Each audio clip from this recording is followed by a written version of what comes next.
आप सभी का प्रभु यीशु मसीह के पवित्र नाम में जय मसीह की। मैं आप सभी का पुनः ग्रो इन क्राइस्ट चैनल में हार्दिक स्वागत करता हूं। मैं आप सभी की प्रार्थनाओं के लिए और आप सभी के सहयोग के लिए हृदय से धन्यवादित हूँ। मेरे प्रियो, इस तरीके से ना केवल हम एक दूसरों की सहायता करते हैं परंतु बहुतों के लिए हम आशीष का कारण बनते हैं। प्रभु हम सबको आशीष प्रदान करे। आज के मनन के लिए मेरे साथ निकालेंगे नीति वचन की पुस्तक अध्याय 3 उसका 9वां पद। अपनी संपत्ति के द्वारा और अपनी भूमि की सारी पहली उपज दे देकर यहोवा की प्रतिष्ठा करना। हालेलुया। मेरे प्रियो, आज के जो संदेश के मनन का विषय है वो ये है, कैसे आशीषित हो। परमेश्वर चाहता है कि उसके लोग जो बुलाए गए हैं, उसके लोग जो अलग किए गए हैं, परमेश्वर की आशीष को अपने जीवन पर प्राप्त करें। हम कई माध्यमों से आशीष पा सकते हैं, इन बातों को हम बाइबल में सीखते हैं, पर एक माध्यम और भी है जो आशीष मेरे और आपके जीवन पर भौतिक रूप से रुकता है। या देखा जाए तो संसार में जो परमेश्वर मुझको और आपको इस जीवन जीने के लिए अद्भुत आशीषें देना चाहता है, वो आशीषें जो मेरे और आपके जीवन पर रुक जाती है, उन आशीषों को मुझको और आपको प्राप्त करना है। वचन पे लिखा है यहोवा की प्रतिष्ठा कर, मतलब यहोवा का आदर करना है। और कैसे आदर करना है, किस तरीके से आदर करना है, प्रभु के वचन पे लिखा है अपनी संपत्ति के द्वारा, मतलब जो कुछ मेरे और आपके पास है उसके माध्यम से आप और मैं परमेश्वर की प्रतिष्ठा कर सकते हैं, परमेश्वर का आदर कर सकते हैं। और जब आप और मैं अपनी संपत्ति से परमेश्वर का आदर करते हैं, परमेश्वर के राज्य के लिए करते हैं, मैं और आप यहोवा से आशीषित होते हैं। हालेलुया। दूसरी बात यह लिखा, और अपनी भूमि की सारी पहली उपज दे देकर यहोवा की प्रतिष्ठा करना, मतलब सबसे पहला जो आप दे सकते हैं वो परमेश्वर को दीजिए। जब आप और मैं परमेश्वर को सबसे पहला देते हैं प्रियो, वो परमेश्वर मुझको और आपको कई गुना आशीष प्रदान करता है। मेरे प्रियो, इन्हीं बातों को हम आज सीखने वाले हैं, कैसे और किन परिस्थितियों में और किस तरीके से परमेश्वर चाहता है कि हम उसके राज्य के लिए दें और आशीषित होने पाए, ना केवल अपने परिवार के लिए, ना केवल अपने समाज के लिए, पर तो होने दे आने वाले भविष्य के लिए, आने वाले जीवन के लिए हम आशीष का कारण बनने पाए। अगर आप प्रभु के वचन पर बने रहेंगे तो आप बहुत सी बातें सीखने वाले हैं। प्रभु हम सबको आशीष प्रदान करे। आइए हम प्रभु के वचन पर हम आगे जाएंगे। जब हम परमेश्वर के वचन पर पढ़ते हैं, लूका सुसमाचार अध्याय 6 उसके 38वें पद पर लिखा है, दिया करो तो तुम्हें भी दिया जाएगा, लोग पूरा नाप दबा दबा कर और हिला हिला कर और उभरता हुआ तुम्हारी गोद में डालेंगे, क्योंकि जिस नाप से तुम नापते हो उसी से तुम्हारे लिए भी नापा जाएगा। हालेलुया। मेरे प्रियो, अभी हम सीखने वाले हैं किस तरीके से अपनी आशीषों को बटोरना है। तो पहली बात लिखा है कि दिया करो तो तुम्हें भी दिया जाएगा। तो पहली बात हम सीखने वाले हैं, दिया करो तो तुम्हें भी दिया जाएगा। जब हम ये बात ही सुनते हैं, बहुत से लोग इस बात को सुनना ही नहीं चाहते। बहुत से लोग ये नहीं चाहते कि मुझको देना पड़े। हर व्यक्ति चाहता है कि कोई मुझे दे। हर व्यक्ति इस संसार में जो रहता है, चाहे वो आत्मिक रूप से हो, चाहे वे विश्वासी हो, चाहे विश्वासी ना हो, हर व्यक्ति के मन पर यही इच्छा होती है कि कोई मुझे दे। I don't want to give, I just want to receive. मैं किसी को देना नहीं चाहता, केवल मैं पाना चाहता हूं। दूसरे शब्दों में, कई बार हम ऐसे विश्वासी बन जाते हैं, कैसे? हम रापा वाले विश्वासी बन जाते हैं। आपने देखा होगा जब कहीं कंस्ट्रक्शन का काम होता है तो दो प्रकार के औजार इस्तेमाल होते हैं। एक होता है रापा जो केवल खींचता है। क्या करता है वो रापा? केवल खींचता है, वो देता नहीं है। और दूसरा होता है फावड़ा। जो फावड़ा होता है वो क्या करता है? इकट्ठा करता है और फिर फेंकता है, इकट्ठा करता है और फिर फेंकता है। और परमेश्वर की जो योजना है प्रियो, वो यही है। परमेश्वर चाहता है कि आप और मैं दे, ना कि रोक कर रखें। कई बार आप और मैं सोचते हैं जितना अधिक रोक कर रखेंगे, जितना अधिक सहेज कर रखेंगे, वो हमारे लिए काम आएगा। नहीं प्रियो, ये समय ही ऐसा है, मुझको और आपको सीखना है। हम जितना अधिक देंगे हम उतना अधिक पाएंगे। वचन पे लिखा है, दिया करो तो तुम्हें भी दिया जाएगा। यदि आप और मैं चाहते हैं परमेश्वर की आशीष को भौतिक रूप से अपने जीवन पर देखना, तो मुझको और आपको देना प्रारंभ करना पड़ेगा। बहुत से लोग देना नहीं चाहते। प्रभु चाहता है कि आप और मैं देने वाले बने। मेरे प्रियो, एक बात मैं कहना चाहूंगा आपको, by giving also we are the part of gospel. जब हम देते हैं किसी को, ना केवल पैसा पर तो बहुत सी चीजें, इसमें देने मतलब बहुत सी चीजें होती है। जब हम देते हैं प्रभु के राज्य के लिए, हो सकता है we can't share the gospel to others, हो सकता है हम दूसरों के साथ हम प्रभु के संदेश को ना बांट सके, पर जो व्यक्ति बांट रहा है, जब आप उसे देते हैं या आप उस मिनिस्ट्री में सहायता करते हैं, यदि आप उस कलीसिया में सहायता करते हैं, यदि आप उस पासवान को या प्रभु के दास या दासी, जो लोग भी प्रभु की सेवा कर रहे हैं, अगर आप उसको देते हैं, तो उसकी जो आशीष है परमेश्वर से उसको मिलने वाला है, या उस वचनों के माध्यम से या उस सेवा के माध्यम से जो आशीष दूसरों तक पहुंचने वाली है, उसका रिवार्ड, उसका पुरस्कार आपके साथ जुड़ जाता है। मेरे प्रियो, कहने का मतलब यह है, कई बार हम नहीं कर पाते, परंतु हम देकर प्रभु के राज्य में एक पार्ट बन जाते हैं।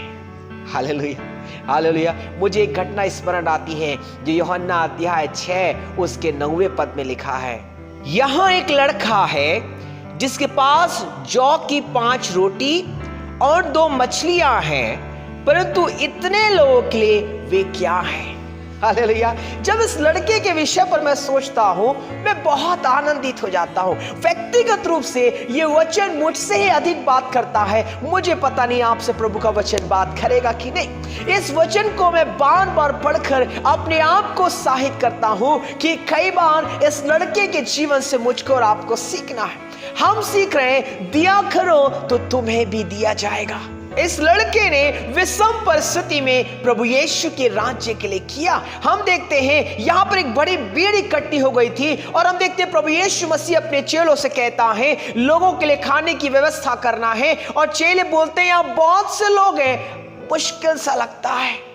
वचन पे लिखा 5000 पुरुष लोग थे। अगर सबको भी जोड़ दिया जाए, बच्चे पत्नी, तो एटलीस्ट 15,000 के आसपास होंगे, उससे अधिक हो सकते हैं या उससे कम हो सकते हैं।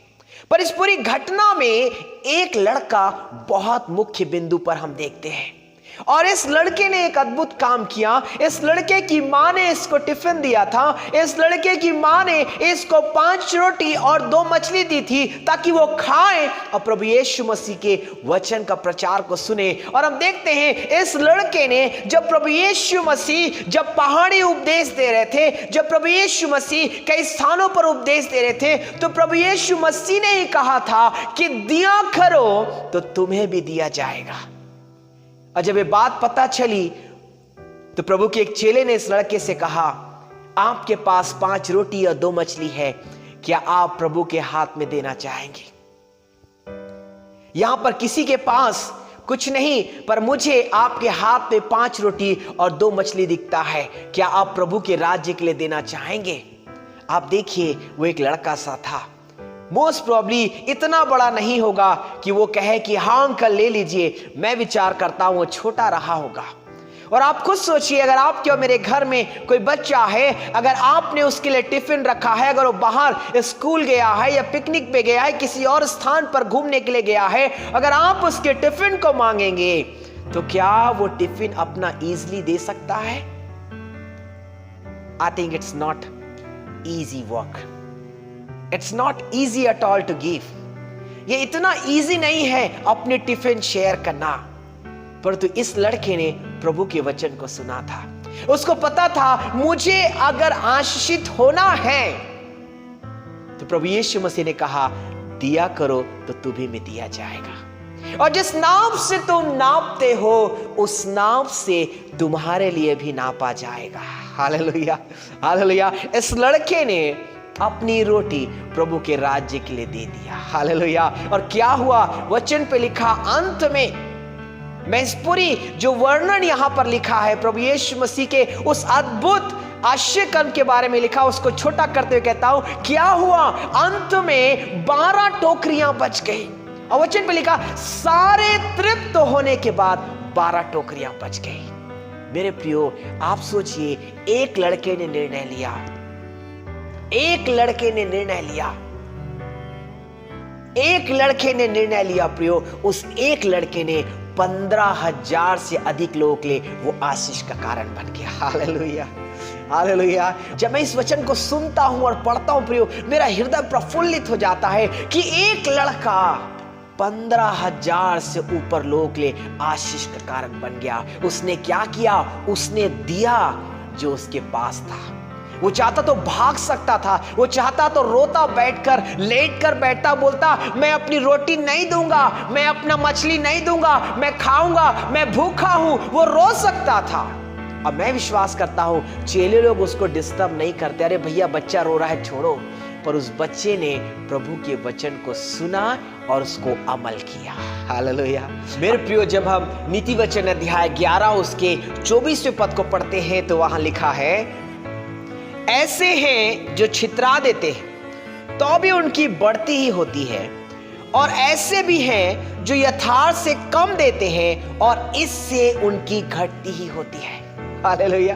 मेरे प्रियो, ये अद्भुत वचन है। प्रभु का वचन हमें बहुत सी बातें सिखाता है, पर ये हमारे ऊपर है कि हम सीखना चाहते हैं कि नहीं। प्रभु के वचन पे लिखा है, दिया करो तो तुम्हें भी दिया जाएगा। अब ये हम पर डिपेंड है, हम देना चाहते हैं कि नहीं। अगर देना चाहते हैं तो प्रभु के वचन पे लिखा ऐसे हैं जो छितरा देते हैं, मतलब देते हैं, खुल कर देते हैं, ये लो, ये लो, ये करो, प्रभु का काम करो, ऐसा करो, वो करो, खुलकर। They don't think of themselves, वो अपने बारे में भी नहीं सोचते और प्रभु के राज्य के लिए बोते जाते हैं, देते जाते हैं। ऐसे में बहुत से लोगों को जानता हूं जो लोग छितराते हैं, मतलब देते हैं। और वचन पे लिखा है छितरा देते हैं तो भी उनकी बढ़ती होती है, मतलब वो जितना अधिक देते हैं उतना अधिक परमेश्वर उन्हें आशीष प्रदान करता है। वचन पे लिखा प्रियो, परख कर देखो कि यहोवा कैसा भला है। कई बार हम इस बात को नहीं कर पाते, हम सोचते हैं हम नहीं देंगे, हम सोचते, वचन पे लिखा भी है, और ऐसे भी हैं जो यथार्थ से कम देते हैं और इससे उनकी घटती होती है। तो दो टाइप के लोग हैं। वचन पे लिखा दिया करो तो तुम्हें भी दिया जाएगा। तो एक टाइप के लोग होते हैं जो देते हैं और छितरा के देते हैं, मतलब देते जाते हैं और परमेश्वर उन्हें और आशीष देते जाता है। और दूसरे लोग जिनके पास है वो यथार्थ से भी कम देते हैं, मतलब ना वो दशमांश देते हैं, ना वो मासिक दान देते हैं, ना प्रभु के राज्य के लिए देते हैं। वो अपने हिसाब से जो उनको लगता है उससे कम ही देते हैं। और क्या होता है, इतना इतना पैसा होने के बाद भी उनको लगता है कि हमें कमी है। और ऐसे बहुत से लोग हैं जिनके पास कम पैसा होता है फिर भी वो बढ़ चढ़ कर देते हैं और उनको अंत में लगता है हमारे पास बहुत कुछ है, क्योंकि परमेश्वर की योजना है प्रियो। ये आप पर और मुझ पर डिपेंड है, हम किस नाप से नापते हैं। अगर हमारा नाप अच्छा है तो हमारे भी जब नाप होगा, जब प्रभु हमको भी देगा, आशीष देगा, तो अच्छी नाप से देगा। जहां घाटा होना है, जहां कष्ट होना है, जहां समस्या होना है, जहां हमें अधिक का लग रहा है कि होने वाला है, प्रभु अद्भुत रीति से हमें उस घाटे से बचा लेगा। अद्भुत रीति से परमेश्वर हमें सुरक्षित कर लेगा, क्योंकि वह जानता है कि ये देने वाला है। इस लड़के ने क्या किया, उसके पास जो था उसने दे दिया। मेरे प्रियो, मैं आपको उत्साहित करना चाहूंगा, आप और मैं क्या प्रभु के लिए देते हैं। पहले तो आत्मिक रूप से मुझको और आपको अपना जीवन तो देना ही है, परंतु भौतिक रूप से जब इस संसार में रहते हैं प्रभु की सेवा के लिए भी हमें करना है। और न केवल सेवा के लिए, अपने समाज के लिए, अपने लोगों के लिए मुझको और आपको देने से कतराना नहीं है, देने से रुकना नहीं है, अपने हाथ को, अपनी मुट्ठी को बंद नहीं करना है। हम जितना अधिक खोलेंगे हम उतना अधिक आशीष पाएंगे। मेरे प्रियो, प्रभु के राज्य के लिए हाथ बढ़ाने से कभी भी ना रुके अगर आप आशीषित होना चाहते हैं। दूसरी बात हम सीखने वाले हैं प्रियो, दूसरा कुरिन्थियों की पत्री अध्याय 9 उसका 6वां और 7वां पद। परंतु बात यह है, जो थोड़ा बोता है वो थोड़ा काटेगा भी, और जो बहुत बोता है वो बहुत काटेगा। हर एक जन जैसा मन में ठाने वैसा ही दान करे, ना कुड़कुड़ के और ना दबाव से, क्योंकि परमेश्वर हर्ष से देने वाले से प्रेम रखता है। हालेलुया। मेरे प्रिय, यहाँ वचन पे लिखा है, इस बात को जब हम सीखते समझते हैं, जितना बोगे, दूसरी बात हम सीखने वाले हैं, जितना बोगे उतना काटोगे। पहली बात हमने सीखा, दिया करो तो तुम्हें भी दिया जाएगा। दूसरी बात हम सीखने वाले हैं, जितना बोगे उतना काटोगे। ये आप पर और मुझ पर डिपेंड करता है, हम कितना काटना चाहते हैं। मतलब हम कितनी आशीषें परमेश्वर को आदर देकर, परमेश्वर की प्रतिष्ठा करके प्राप्त करना चाहते हैं। और जितना अधिक हम चाहते हैं उतना अधिक मुझको और आपको बोना पड़ेगा। हालेलुया। बोने का मतलब यह है प्रियो, अगर आपके पास 1 एकड़ जमीन है, अगर आपने 1 एकड़ जमीन में अगर आपने सोचा मेरे पास तो 1 एकड़ जमीन है और आपने मात्र 25 डिसमिल बोया, और आप सोच रहे हैं मुझे 50 डिसमिल या 1 एकड़ का मुझे फसल मिलेगा, तो आप और मैं गलत हैं। आत्मिक रूप से भी वैसे ही है प्रियो। जैसे संसारिक रूप से है, 1 एकड़ की जमीन में हम कम बोकर अधिक सोच नहीं सकते, वैसे ही आत्मिक रूप से जो परमेश्वर मुझको और आपको सिखाना चाहता वो यही है प्रियो। हम जितना बोएंगे हम उतना काटेंगे। ये आप पर और मुझ पर निर्णय करता है। ये आत्मिक आशीषें जो परमेश्वर ने मेरे और आपके लिए रखी है, ये भौतिक आशीषें जो परमेश्वर ने मेरे और आपके लिए रखी है, मेरे प्रियो, ये इस पर डिपेंड है हम कितना बोते हैं। हग्गी की पुस्तक अध्याय 1 उसके 6वें पद पर लिखा है, तुमने बहुत बोया परंतु थोड़ा काटा, तुम खाते हो परंतु पेट नहीं भरता, तुम पीते हो परंतु प्यास नहीं बुझती, तुम कपड़े पहनते हो परंतु गर्माते नहीं, और जो मजदूरी कमाता है वह अपनी मजदूरी की कमाई को छेद वाली थैली में रखता है। हालेलुया। मेरे प्रिय, वचन बहुत स्पष्ट है। यहां पर लिखा है, तुमने बहुत बोया परंतु थोड़ा काटा। मतलब तुमने बोया तो बहुत परंतु काटा कम।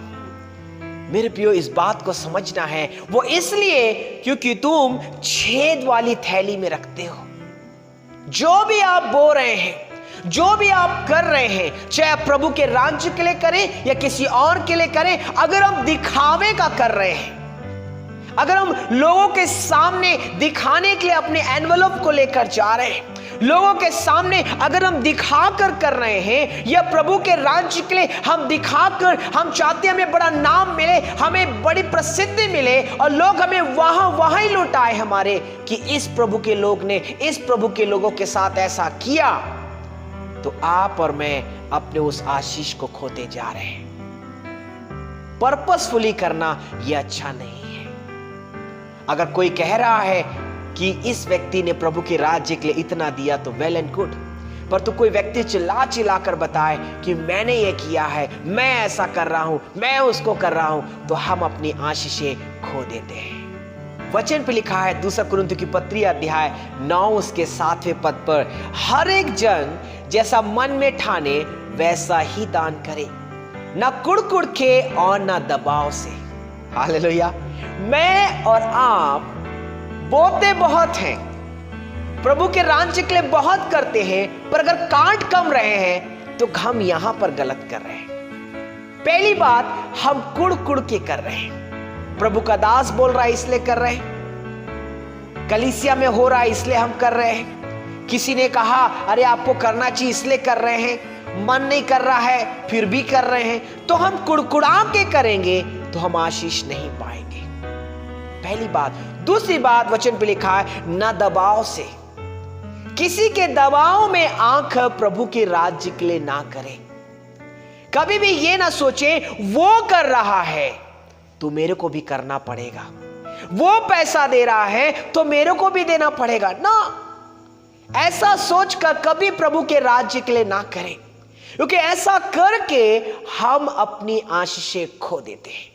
मेरे प्रिय, मुझको और आपको समझना है कि जब हम प्रभु को स्मरण करके कहते हैं, जब हम प्रभु को सामने रखकर करते हैं, तो प्रभु की आशीषें मेरे और आपके जीवन पर आती है। कुलुस्सियों की पत्री अध्याय 3 उसके 23 और 24 पद में लिखा है, जो कुछ तुम करते हो तन मन से करो, यह समझकर कि मनुष्यों के लिए नहीं परंतु प्रभु के लिए करते हो, क्योंकि तुम जानते हो कि तुम्हें इसके बदले प्रभु से मिरास मिलेगी। तुम प्रभु यीशु मसीह की सेवा करते हो। हालेलुया। मेरे प्रियो, हमने प्रारंभ में सीखा, हम अपनी संपत्ति देकर और अपना पहला भाग देकर हम यहोवा की प्रतिष्ठा करते हैं। और उसी कड़ी में हम सीख रहे हैं कि मुझको और आपको आशीषित होने के लिए हमको देना है। दिया करो तो तुम्हें भी दिया जाएगा।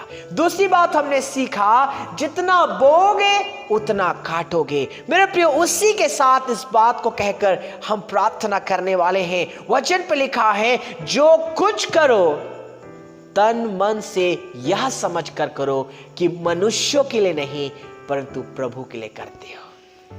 कई बार आप और मैं यही सोचकर भूल कर जाते हैं। जब हम अपना दशवांश, जब हम अपना कोई भी भेंट या कुछ भी प्रभु के राज्य के लिए देते हैं, तो हम सोचते हैं पासवान को दे रहे हैं, हम सोचते हैं किसी व्यक्ति विशेष को दे रहे हैं, हम सोचते हैं इस प्रॉफिट को दे रहे हैं, इस प्रभु के दास को दे रहे हैं। ऐसा सोचकर हम अपनी आशीषों को खो देते हैं। जब प्रारंभिक कलीसियाएं थी प्रियो, तो आप जानते हैं लोगों ने ना केवल दशवांश दिया परंतु वचन पे लिखा है, जो कुछ उनको मिलता था, जो कुछ जमीन बेच के या किसी और माध्यम से जो भी धन संपत्ति पैसा मिलता था, वो सब कुछ को लाकर वो प्रेरित के चरणों पर रख देते थे।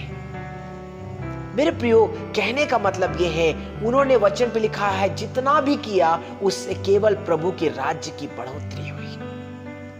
आप और मैं अगर आशीषित होना चाहते हैं तो मनुष्यों को देखकर ना करें प्रियो, व्यक्ति विशेष को देखकर ना करें, प्रभु यीशु मसीह को देखकर करें। और जितना अधिक हम प्रभु यीशु मसीह को स्मरण करके करेंगे, वो अद्भुत आशीषें जो छिपी हुई हैं अद्भुत रीति से आएगी और मुझको और आपको आशीषित करेगी। मेरे प्रियो, होने दे परमेश्वर का वचन मुझसे और आपसे बातचीत करने पाए, ताकि यह जो आशीषें कई बार मेरे और आपके जीवन पर रुक जाती हैं वो रुकने ना पाए, मेरे और आपके हाथ रुकने ना पाए, पर तू बहने पाए, हम छितराने पाए और प्रभु के राज्य के लिए करने पाए। हो सकता हम सेवा करते होंगे, हो सकता हम सेवा ना करते होंगे, फिर भी हमें प्रभु के राज्य के लिए करते रहना है। और जितना अधिक हम करेंगे उतना अधिक ना केवल भौतिक रूप से परंतु आत्मिक रूप से, और होने देगी आशीषें जो हम पाने वाले हैं, अद्भुत आशीषें। वचन पे लिखा है, क्योंकि तुम जानते हो कि तुम्हें इसके बदले प्रभु से मिरास मिलेगी। हालेलुया। कहने का मतलब प्रभु से रिवॉर्ड मिलेगा, इनहेरिटेंस होंगे हम लोग। परमेश्वर की अद्भुत आशीषें जो परमेश्वर ने आपकी और मेरे लिए रखी है, प्रभु मुझको और आपको देगा। प्रभु का अनुग्रह हम सब पर बना रहे। आइए एक छोटी प्रार्थना करें। प्रभु, आपके नजदीक आते हैं, आपका धन्यवाद करते हैं। पिता, आज हमने सीखा है कि हमें आपकी प्रतिष्ठा करना है, तब हम आशीषित होते हैं। कई बार हम रोते रहते हैं अपनी परिस्थितियों को लेकर, पर हम देना नहीं चाहते हैं। आज आपने हमें सिखाया पिता कि हम दें, क्योंकि वचन कहता है दिया करो तो तुम्हें भी दिया जाएगा। दूसरी बात आपने हमें सिखाई पिता, हम जितना बोएंगे हम उतना काटेंगे। विश्वास करते हैं प्रभु जी, हम आपके राज्य के लिए अधिक से अधिक बोकर काटना चाहते हैं। अनुग्रह किया, धन्यवाद। सुनने वालों को आशीष दे और आपका अनुग्रह सब पर बना रहने पाए। इस प्रार्थना को सुना, धन्यवाद। प्रभु यीशु के नाम से इस प्रार्थना को मांग लेते हैं। आमेन, आमेन, आमेन, आमेन। प्रभु आप सबको आशीष दे, धन्यवाद प्रभु के इस वचन को ना केवल सुनने के लिए पर दूसरों के साथ शेयर करने के लिए। होने दे इन दिनों में हम आशीषित होने पाएं। वो आशीषें जो मेरे और आपके जीवन पर छूट रही है, कहीं उनमें से ये कारण तो नहीं है, कहीं ये कारणों के कारण वो आशीषें जो प्रभु हमको देना चाहता है वो छूट तो नहीं रही है। इस पर विचार करें, मनन करें, जीवन में अमल करें और प्रभु की आशीष को प्राप्त करें। प्रभु हम सबको आशीष प्रदान करें। आमेन, आमेन, आमेन।